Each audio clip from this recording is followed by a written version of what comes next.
माऊली तुकाराम, माऊली तुकाराम एकच नामघोष जो आहे तो प्रत्येक वारकऱ्याच्या मुखामध्ये आपण बघतो आहोत. कितीतरी दिंड्या या संपूर्ण महाराष्ट्रभरातून, देशभरातून तुकोबाच्या नगरीमध्ये, देहूमध्ये त्यांचं आगमन झालेलं आहे. देहू नगरी जी आहे ती टाळाच्या, मृदंगाच्या आणि पावलाच्या गजराने अक्षरशः दुमदुमून गेलेली आहे. हा सगळा जयघोष जो आहे तो नामाचा जयघोष आहे आणि ही सगळी मंडळी जी आहे त्या हातात भगव्या पताका घेऊन एकच जयघोषामध्ये देहूला, अर्थात देहू म्हणजे तुकोबारायाच्या देहूमध्ये ही सगळी मंडळी दाखल झालेली आहे.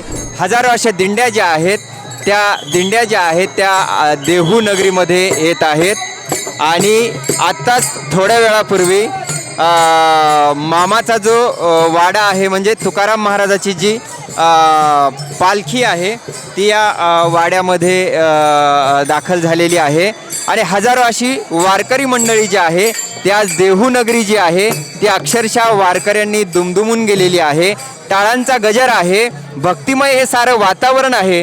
जसा एक कळप असतो तसा हा कळप जो आहे तो कळप आहे भक्तीचा आणि त्या भक्तीच्या कळपामध्ये हजारो लाखो वारकरी मंडळी जी आहे ती सध्या हातामध्ये भगव्या पताका आहेत, मृदंग आहे आणि हा सर्व नामघोष जो आहे त्या नामघोषामध्ये ही सगळी वारकरी मंडळी जी आहे ती आता देहूमध्ये आपण बघतो आहोत. अशा कितीतरी माऊल्या ज्या आहेत त्या डोक्यावरती अक्षरशः तुळस घेऊन आहेत आणि ही सगळी वातावरण जे आहे ते देहूतलं अतिशय भक्तिमय असं वातावरण झालेलं आहे आणि एका पाठोपाठ एक अशा हजारो ज्या दिंड्या आहेत त्या देहू नगरीमध्ये आपल्याला सध्या बघायला मिळत आहेत. ही सगळी वारकरी मंडळी आहे.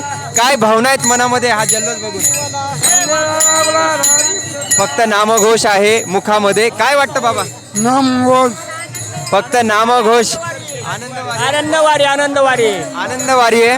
आणि किती वर्षापासून ही आनंदवारी करताय? 14 वर्षापासून. आणि कुठल्या दिंडीत आहे तुम्ही? 14 नंबरच्या दिंडीमधली ही सगळी भक्त मंडळी आहे, वारकरी मंडळी आहे आणि फक्त आनंद वाटतो ही एकच भावना जी आहे ती त्यांच्या मनामध्ये आहे. हा जो भक्तीचा गजर आहे तो आपण ऐकत आहोत. अनेक वारकरी जे आहेत आपण बघतो आहोत की लहान लेकरांपासून तर 80-90 वर्षाच्या आजोबापर्यंत हा सगळा नामघोष जो आहे तो टाळांचा आहे, मृदंगाचा आहे. कितीतरी वारकरी मंडळ. आजी किती वर्षापासून या वारीत चालताय? लय दिवस तरी सांगता येईल का? किती दिवस झाले? 3 वर्ष झाले. आणि या पाण्या पावसामध्ये आता पंढरपुराकडे तुम्ही जाणार? हो. काय साकडे आहे विठ्ठलाकडे, तुकोबाकडे? ताकद आहे ना त्याची. तुकोबा ताकद आहे ना. ताकद आहे तुकोबामध्ये दुःख निवारायची. निवारणार सगळं दुःख तुकोबार आहे. त्याच निवारण आपल्याच्यानं काय आहे?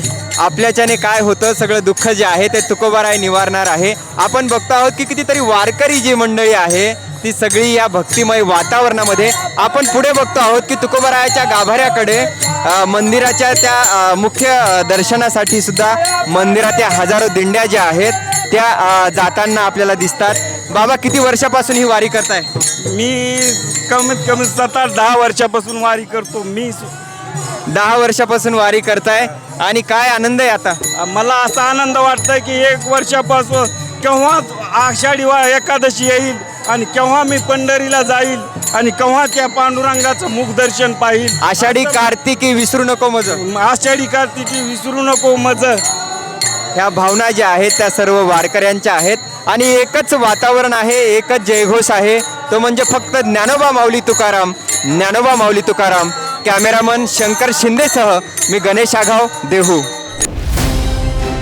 भारत दुनिया का सबसे बड़ा लोकतंत्र और एनएलसी भारत देश का सबसे बड़ा गैर राजनीतिक मंच.